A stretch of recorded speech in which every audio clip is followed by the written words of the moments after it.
महेश कुमार जाटव एक ऐसा नाम जो इटोरा जवान और किसान के बीच से निकला, जिसने लगातार ग्राम पंचायत की सेवा की।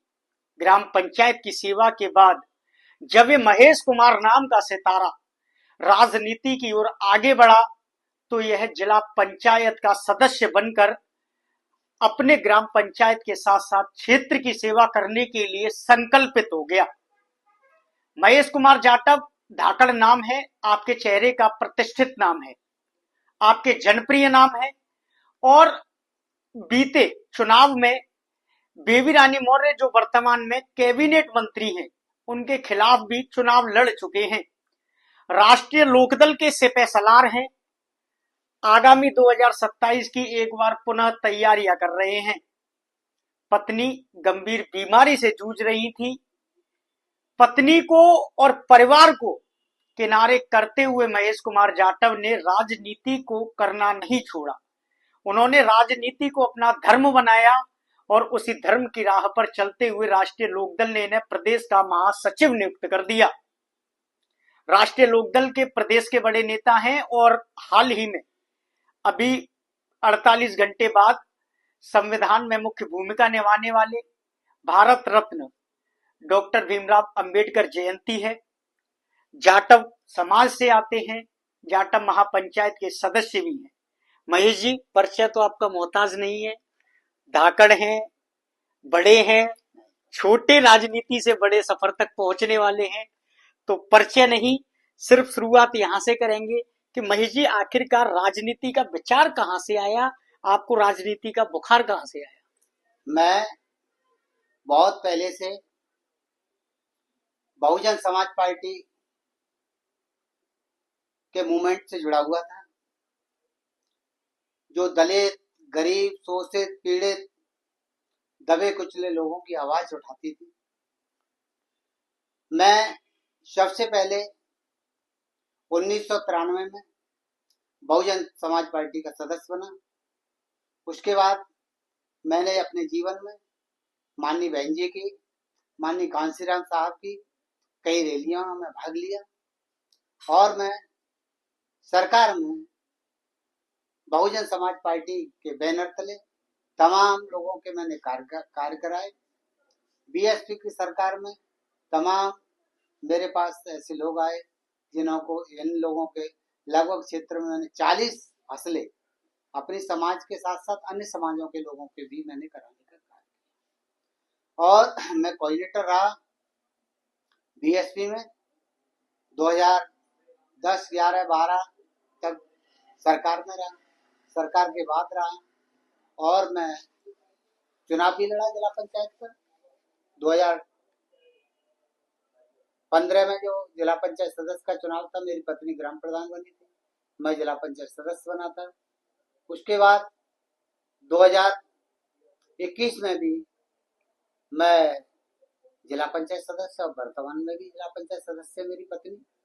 तो इस तरीके से एक समाज सेवा करने का राजनीति का सफर रहा, क्योंकि हमारे जो समाज के लोग थे, दबे कुचले समाज के, मेरे जाटव समाज के लोग, अन्य समाजों के लोग जो थाने चौकियों में जाने से डरते थे, तो उनके साथ मेरे पास एक स्कूटर हुआ करता था।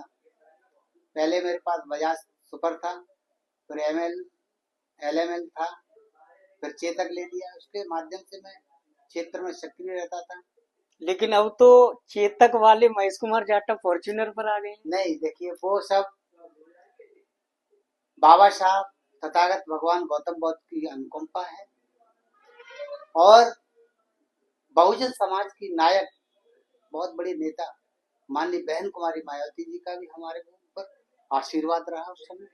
आज हम कहीं पर भी हैं, आज हम चौधरी साहब के बैनर तले हैं, आज हमारे पास चौधरी धन जी का आशीर्वाद है, मगर वो हमारी बड़ी नेता है, उनका हमारे ऊपर बहुत आशीर्वाद रहा। एक जमाना था तब मुझे महेश बुलाकर नाम से पुकारती थी मेरी बहन। और आज हम अपनी पार्टी राष्ट्रीय लोकदल में सेवा दे रहे हैं। राष्ट्रीय लोकदल की जो मेरे पास 2015 में मुझे कुछ लोग भारतीय जनता पार्टी माननीय केशव प्रसाद मौर्य जी 2016 में प्रदेश अध्यक्ष थे भारतीय जनता पार्टी के, तो मैं उनसे मिला, अमित शाह जी से मिला और मुझे ले गए। मेरे से लोगों ने कहा कि आप भारतीय जनता पार्टी ज्वाइन कर, मगर मेरे विचार नहीं मिला। मेरी बहन जी में बहुत बड़ी आस्था थी और मैं बीएसपी में कार्य किया। मैंने 21 में मेरी मजबूरी हुई, कुछ पार्टी के लोग जो बड़े नेता थे वो मुझे मेरी आवाज को दबाने का काम किया, जो बहन जी के बाद दूसरे तीसरे नंबर के जो नेता थे। तो मैंने राष्ट्रीय लोकदल ज्वाइन किया। राष्ट्रीय लोकदल ने एक बहुत बड़ा मेरे ऊपर एहसान किया चौधरी साहब ने, कि मुझे 2022 में ग्रामीण विधानसभा से मुझे चुनाव लड़ाया और मैं राष्ट्रीय लोकदल कभी इतने मत लेकर के नहीं आया। चाहे वो 2007 का चुनाव हो, चौधरी भीकम सिंह लड़े, बहुत कम वोट मिले। उसके बाद फिर अन्य पार्टी के लोग लड़े, भूपेंद्र सिंह जी लड़े और लोग लड़े, कहना नहीं चाह रहा हूँ। माननीय कैबिनेट मंत्री नारायण सिंह सोवन भी लड़े, मगर मुझे जनता का प्यार मिला। 54,000 वोट मिले। जिस पार्टी से मैं लड़ा, आपके माध्यम से मैं कहना चाहता हूँ, मुझे 37,000 वोट बरौली अही ब्लॉक में मिला जी। जिस ब्लॉक के अंदर कोर वोटर जो चौधरी साहब का कहा जाता है, इसे जाट, 3-4 गांव हैं। पिटौरा में कुछ लोग वोट मान लीजिए, ककुआ, बाद, भांडई, ये 3-4 गांव आते हैं। कुछ देवरी में 200-150 वोटे करीब, खेरे में बाकी के 200-250 वोट, होट खेरिया में बाकी का,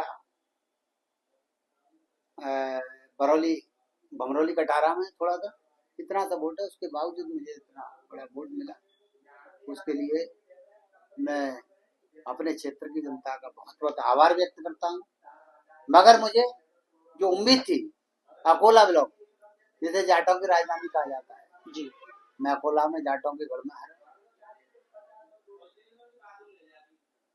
रामनगर, पिलानी और आप लाड़म, मलपुरा, ये इधर के जितने भी जाटों के गाँव हैं, महेश जी आपने बताया, सब जगह में जाटों के बूथों पर हारा। जी जी। महेश जी, जाटों में मेरी इतनी पकड़ नहीं थी और जिससे पार्टी से मैं लड़ा, जिनके सहारे लड़ा, वो वोट बीजेपी को चला गया। आज मैंने उन लोगों पर जाकर के, आप देखते होंगे दिल्ली में, चाहे अकोला है, रामनगर है, कनगला कार्य है, सांवला नगला है, जितने भी इधर जाटों गांव है, खाल, खलुआ, गड़सानी, सुतैड़ी, मिर्डापुर, तो ये जाटों गांव में लगातार मैं भ्रमण करता रहता हूँ, मेहनत कर रहे हैं और उधर से क्षेत्र में मुझे बहुत लोग ध्यान भी करते हैं। आपने बताया कि 1993 में आपका राजनीति का सफर शुरू हुआ। काशीराम जी ने एक इंटरव्यू में कहा था कि एक दिन वो आएगा जब समूचे भारत हमारा नीला होगा और मैं भारत का प्रधानमंत्री बनूंगा। काशीराम जी का सपना अधूरा रह गया, मायावती जी मुख्यमंत्री बनी। क्या आपको ऐसा लगता है कि काशीराम के द्वारा सींची गई पार्टी आज बिल्कुल जीरो हो चुकी है, चंद्रशेखर रावण ने उनकी जगह ले ली है? मानवर काशीराम साहब ने गांव गली बस्ती में नुक्कड़ सभाएं करी, साइकिल पर यात्रा करी, पूरे देश में गांव गली कस्बा शहर में भ्रमण किया। और उस समय फेसबुक व्हाट्सएप का जमाना नहीं था, सोशल मीडिया का कोई इलेक्ट्रिक मीडिया नहीं थी। खाली खबरें पत्राचार के माध्यम से पहुंचती थी, वो पत्राचार हमारा हो नहीं पाता था बीएसपी का। मगर उसके बावजूद जब 1984 को रामलीला मैदान में दिल्ली में जो सभा की मानवर काशीराम साहब जी के नेतृत्व में हुई, बहन जी भी थी, उस सभा में लगभग 10 लाख लोग, और उसी दिन बहुजन समाज पार्टी की स्थापना 14 अप्रैल 1984। वो मूवमेंट आज चलता रहा।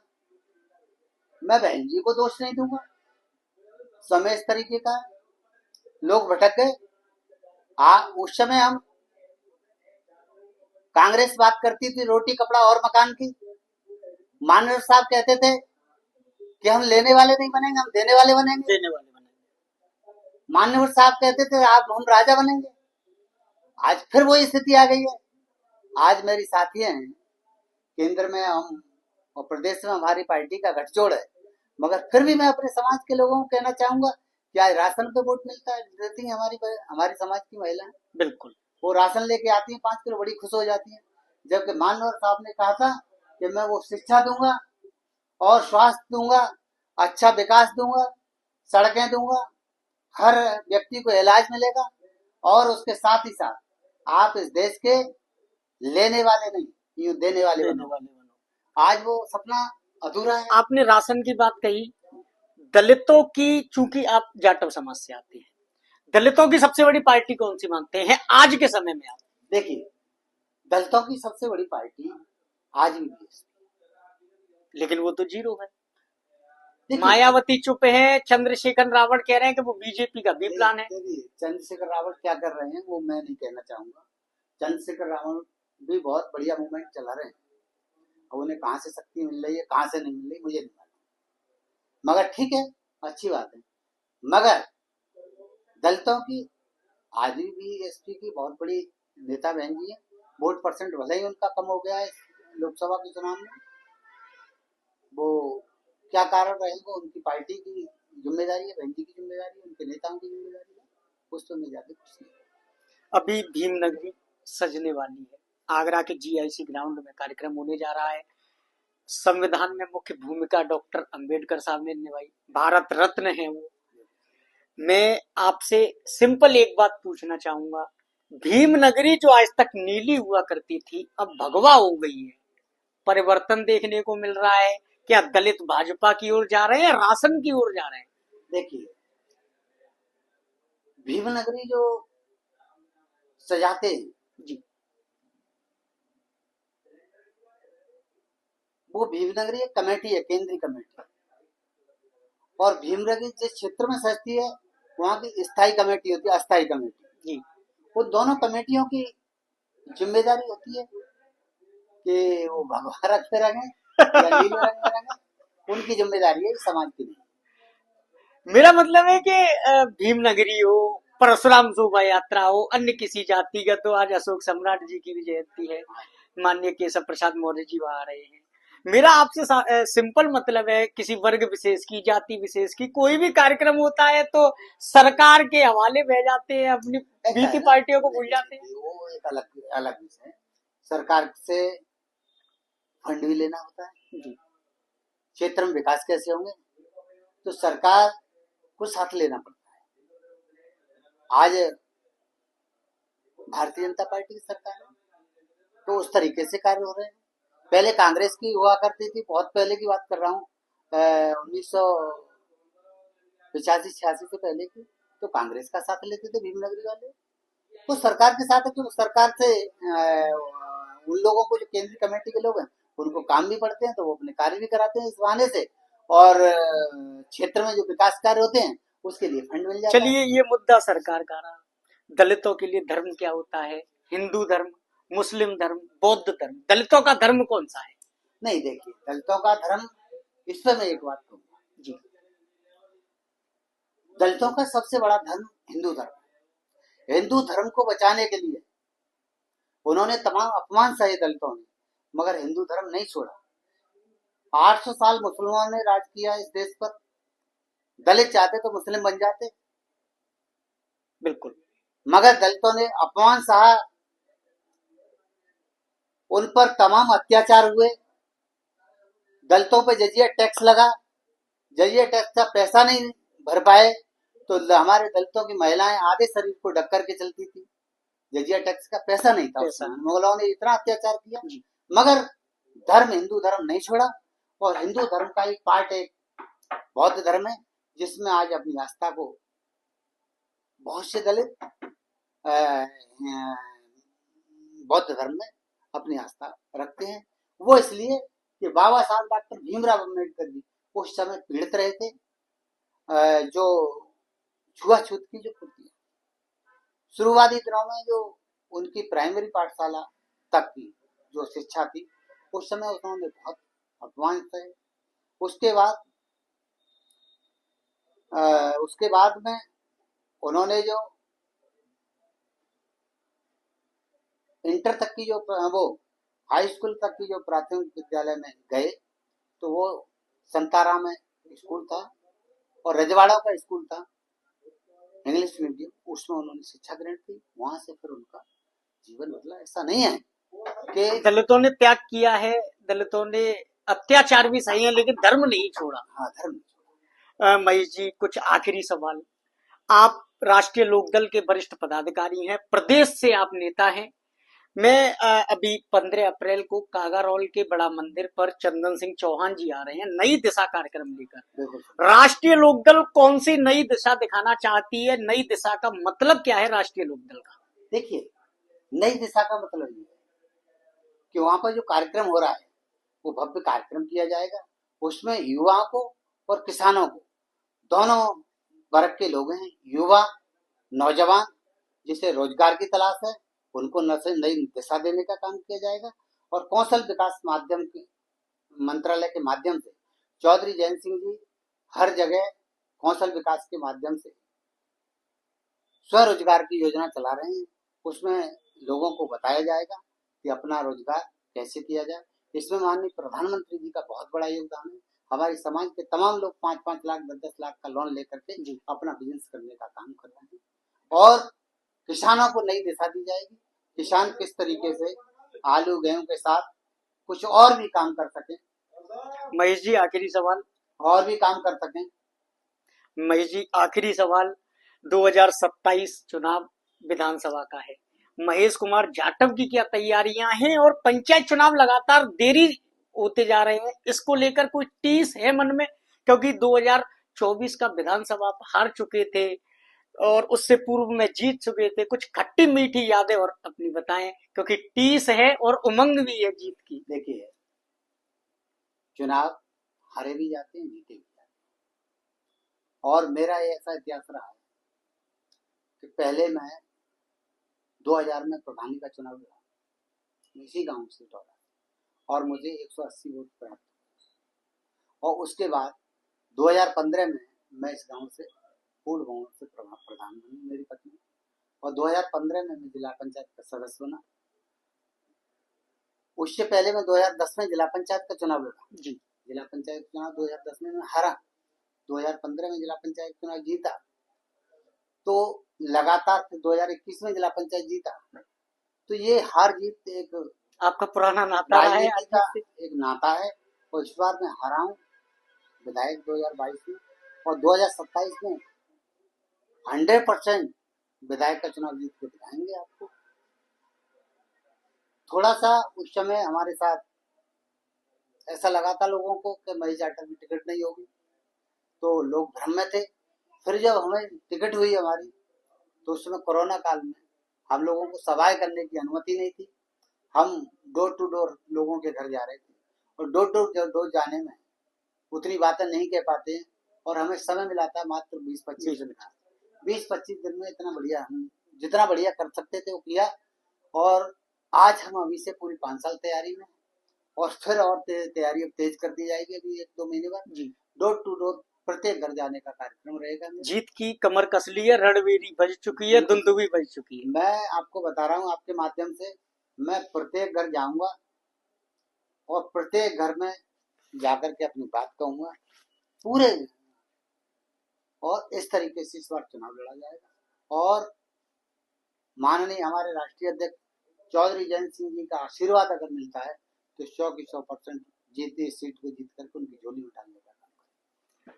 हमारे साथ में महेश कुमार जाटव जी थे। मैं आपको बता दूं, हमारे भारत में एक कवि हुए रामधारी सिंह दिनकर, जिन्होंने एक कविता लिखी थी कि एक चींटी जब पहाड़ चढ़ती है तो गिरती और संभलती है, और आखिरकार वह चींटी गिरती संभलती हुई जीत जाती है। महेश कुमार जाटव उस चींटी की भांति अपने कदम ताल कर रहे हैं। जीत और हार से इनका पुराना नाता रहा है, क्योंकि कई जीत की खुशियां की मिठाई खा चुके हैं तो कई हार के दंश भी झेल चुके हैं। 2027 की तैयारियां महेश कुमार जाटव ने तेज कर दी हैं।